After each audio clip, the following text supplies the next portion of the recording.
Guys, welcome to another Founder Wisdom Pod. We've got Erin Cochrane with us. She was the co-founder of Guela and director of product. She then merged to Othership, which is one of my favorite app out there. It's a breathwork app, and she does hot and cold therapy there as a guide. We're going to talk about psychedelics, hot and cold therapy, breathwork today, and everything in between. Erin, welcome to the pod. Can you briefly introduce yourself? Yeah, absolutely. Thanks, Charles, for having me. As we were saying, always so fun to get to chat about these really emerging trends, topics in wellness. So really excited to get to do that. And I mean, you introduced me pretty well. As we were saying, titles are always a bit convoluted these days to put a description on exactly what you do. But right now, I'm currently a psychedelic integrated coach. So I do mentorship and intentional guidance around using psychedelics for healing and personal development work, as well as you said, I'm a guide at Othership, contrast therapy facility and multimodality facility here in Toronto. How did you discover psychedelics and shroom? Let's start with that. So it's a long-term relationship, as I should say. Psychedelics and just altered state consciousness, and I have known each other and been co-exploring for about 15 years now. I was a young explorer into those worlds, and a lot of that really kind of stemmed from early experience with loss. I lost my mother when I was 8 to cancer, and it really spurred a lot of curiosity and obviously a lot of hardship, a lot of heartache and challenges at a young age. And so I found myself being a young, young explorer of all things pleasure, altered state, openness. And yeah, when I was about 14, 15, I started, experimenting with cannabis, MDMA, et cetera, kind of over the next decade. And a lot of it was, seeking to expand what kind of experiences were, you could feel or be in, and different expressions of what that was. A lot of dancing, a lot of moving, a lot of just letting feelings kind of be. And so it's been that was really where it began, was many, many years ago. Hanging out in friends' basements and realizing that a lot of what we wanted to do and what we were kind of trying to do, even at that young age, was just connect at a deeper level. A lot of my friends and I were all kind of from these challenging family situations and dynamics. And so we kind of came together, and our ways of spending our weekends was, getting fucked up, as one might call it. But really, it was like crying and dancing and holding each other and, just expressing as teenagers trying to navigate growing up through complicated feeling. Love it. I got through that phase as I guess a normal teenager and getting fucked up really, rather than the healing aspect and the spiritual aspect, which I discovered probably around 19 or 20. How would you explain that a kid develops this maturity and does these things for healing and releasing emotion vs the typical kid on my side in Quebec? I was 15 and experiencing these things, but not so much to heal, way more to have pleasure. Like, do we need to educate the younger folks about the benefits of these things rather than as a recreational use? Mm-hmm. So I'm going to answer that in two parts. First of all, I mean, it's easier to say in retrospect, looking back 15 years now, being like, yes, we were healing and doing that. I would like to think, and I think I knew myself even well enough at that point, especially going through what I went through at such a young age. I did grow up fast. I did ask big questions, and I did kind of end up taking on almost like a motherly nurturing role, because I was filling that role for myself in a lot of ways. And obviously, having a sister, my father did his best while also grieving. So I really from a conscious maturity standpoint, there was a part of me that was using it as an outlet to feel and to grieve, but also definitely from a recreational standpoint, wanting to feel that pleasure, wanting to escape a little bit, wanting to not feel all those feelings, or to at least put them aside somewhere and feel good. So all of that to say, there was definitely recreational aspects. I cannot say that at 15 I was ceremoniously, space holding for myself and my friends. But there were the aspects of that now I can look back and appreciate. There was an emotional attunement that we were seeking, and definitely like a conscious act of creating that connection that we all really enjoyed. So that's kind of first part. Second of all, yes, absolutely. I think as we see this emergence of knowledge and wisdom of what psychedelic and plant medicines can do for us in our expanding consciousness, our awareness, we should absolutely be more forward, more proactive about educating young folks, because they're going to try it regardless. And if you look at other cultures around the world, and I'm not saying, I'm so educated in this way, but if you look at rituals of, growing and reaching those points of maturity in other cultures, there's a lot of that bringing in of ritual, of ceremony, of healing, of respect and reverence for allies that do healing work. So if we can integrate that into the mainstream conversation, then hopefully teenagers who are suffering so much during this mental health crisis can know that they have safe spaces to go to engage with these things in a healthier, more harm reduction kind of framework. So I definitely think there's a huge opportunity there that hopefully we can embrace soon. Yeah, I think step one would also be legalization. Like if you because basic human psyche, and as youngsters with the current education system, is like you can't do this and you can't do that. And when you keep hammering the nail of can't do this, can't smoke this, can't do shrooms, people treat it as an illegal activity, and it's kind of rebellious, right? So I'll do it anyway. And that mindset also kind of erases the healing property. It's like, fuck you, I'll do it. Or it's like smoking a cigarette. It's you do it to be kind of a badass and this rebellious rather than to heal. So I think that the perception, the first step, legalizing, and then you can start educating people on the benefits of that. Because in Canada, my perception is that, marijuana is being legalized. I think we're well on the way to have much of these other medicines legalized. But what about shroom? It's like tolerated, right? Like what's the stance on that? I'd say it's still considered illegal. There's definitely large movements of decriminalization that have been fairly successful so far. I know, in BC, they have some big efforts and some wins over there as well. Facing the opioid crisis and whatnot, like there's big pushes from large bodies of supporters who are saying like, we need all the tools that we can get, and there's too much positive evidence supporting at this point, and thousands of years of use. But yeah, at this point still illegal, but I'd say it's like deprioritized in a lot of places. We're still seeing raids and things like that. In Toronto, we have a bunch of shroom stores opening up all around the city, people just being like, we're going to do it anyways. But yeah, it's still illegal, but it is really exciting to see, all across the US.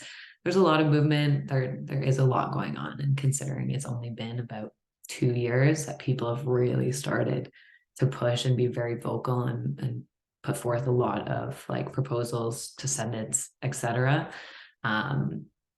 We're changing whole social narratives. Basically, we are upending decades of opposition. So it's understandable that it's going to take time, and kind of as it should.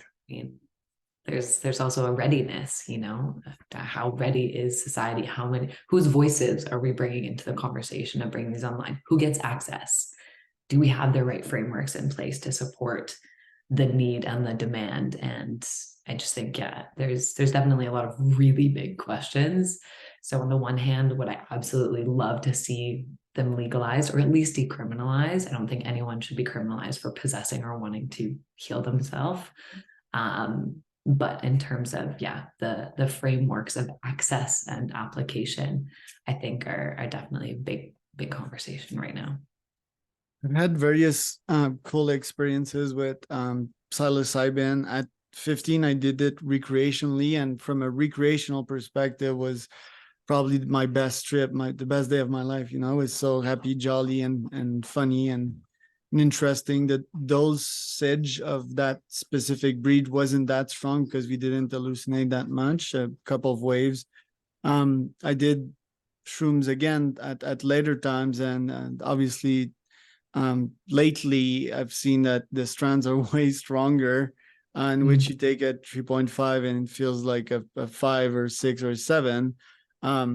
And I'd recommend everyone that go on these journeys, do their research and so forth, and probably go gradually. I've also microdosed with my own shrooms in a place of Mexico where shrooms actually grow up in the mountains, and I still do the microdosing with little flask. You know, I think they make it more potent that way. By the way, I'm due for a dose probably today. I haven't done it in quite some time. So various benefits to the trips, various benefits to the microdosing. Even while working, I see the creativity aspect of it. The harder trips, I do it for growth. It's always scary when you do these challenges. I view them somewhat like Ironmans. It's not always easy, these trips. You have your ups, you have your downs, you know, and I learned a lot from this. And obviously I learned a lot from the effects, you know, the thoughts that come up and the release. It's like if there's brain tension, you know, and it slowly dissipates. The point is, and the greatest benefit I think I had was my last trip. I discovered that I could reach very deep meditational state while on shrooms, and was like, okay, now it's time for me to do it probably alone in a cabin in San Jose del Pacifico in Oaxaca, and just chilled, you know, and really go deep in my meditation. So I think that's been a very strong insight and a helper. And if you get deep in your meditations, you can get very deep insight. So my question for you, Erin, is what have been the insights that you've got, and could you somewhat quantify or qualify the healing that has taken place into you from taking these compounds? Mm. Mm.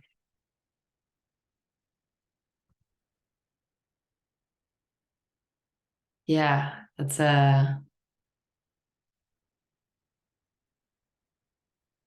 I mean, yes. First and foremost, Yes.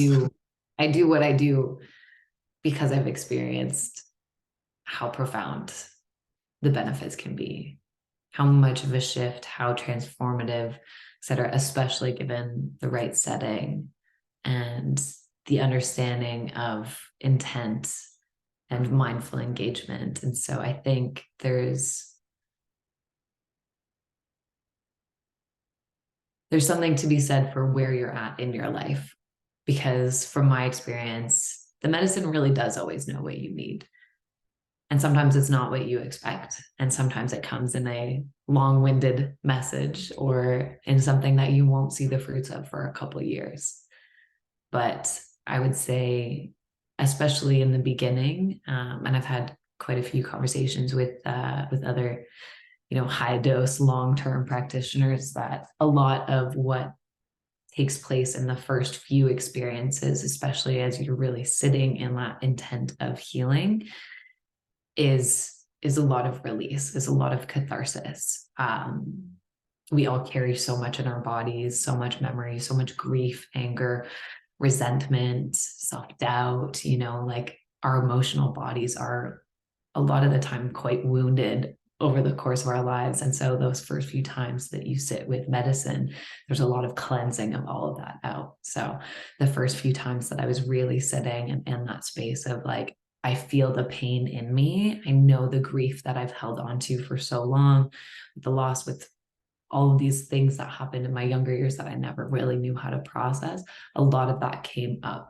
in the first few journeys. And so it was a lot of just allowing myself to feel everything to the extent that it needed to be felt, and to give myself space and to feel the medicine working through, and giving me permission, and giving myself the permission to be like, this happened. I experienced this. This is how I've defined myself for so many years around this trauma, around whatever it might be.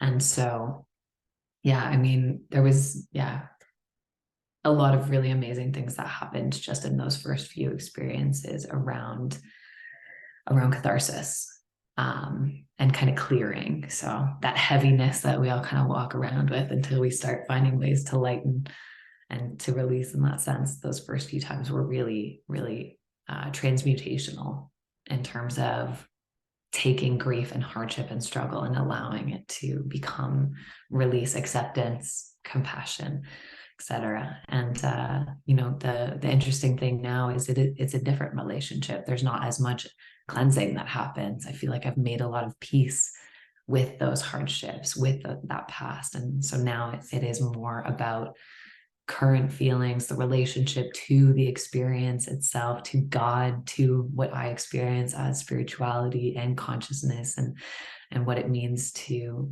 mindfully engage with the work of both service, and also to, just that's really what it's been a lot of the last little while, is understanding the here and now, and opening with curiosity to what might come through in the medicine, or actually stepping in with a specific intent.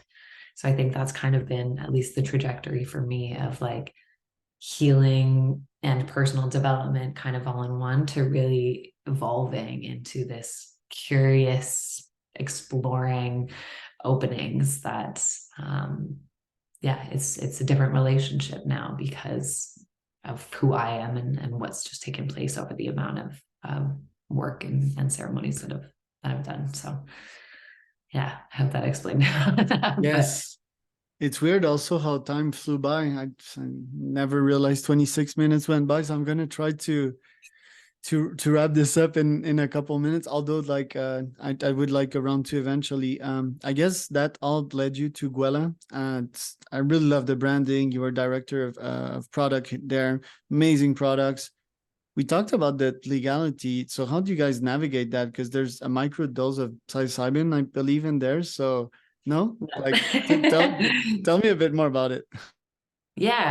So I got really into mushrooms of all kinds while I was, journeying and exploring through communities and myself. And I just fell in love with the world of fungi and started, learning more about functional mushrooms. And this was 4 years ago, so a little bit before the big boom of like everyone going mushroom crazy. And when I came back, I went to a place called the Fungi Academy, and just I went full mushroom.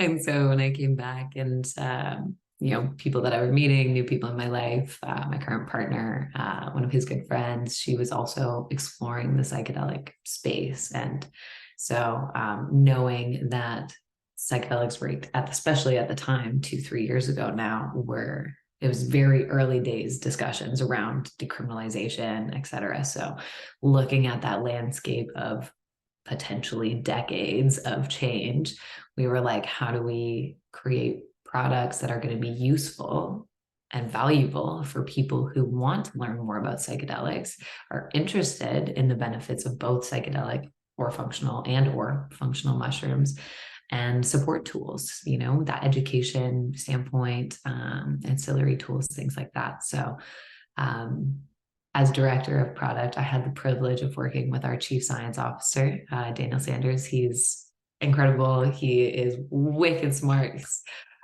Just such a wonderful and amazing human. He actually was the one that developed the formula for our microdose mimicking product called Mojo. So the intent and design around that was to bring things like nootropics, adaptogens, etc., and things that had a pharmacokinetic profile, bring them together, and like through, energetics, clarity, focus, etc., would potentially mimic the sort of trajectory experience of what a microdose gives you. So that like attuned, creative, focused feeling, little bit of an energetic lift, just feeling balanced and present. So we brought together this whole blend of legal ingredients and created our microdose that was legal to sell, that would hopefully bring people into the conversation about what it means to microdose, what it means to intentionally take a compound of any kind to orient your day around ritual and mindfulness. And so we tried to really weave all of that in and around the product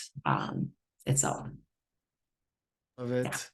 Yeah, and I'll buy the product next time I'm around Canada. I want to finish this by saying that I've been doing breath work for quite a while now, especially with othership. I've got into similar-ish states as I get into when I take psilocybin, for example.